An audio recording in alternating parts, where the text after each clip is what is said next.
vita imekuwa uko mwingi.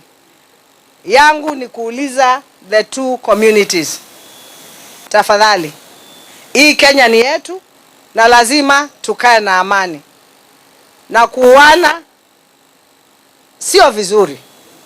Kwa hivyo ningeuliza serikali ingililie, ilete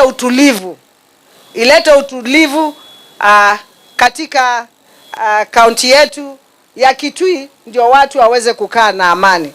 Na wale wana incite wengine walete vita, wajamani, tuache hao maneno. Naomba, maana tunajua siku ya leo ya kwamba gavana wa Kitui na gavana wa Garissa wamekutana wasuluhishe maneno.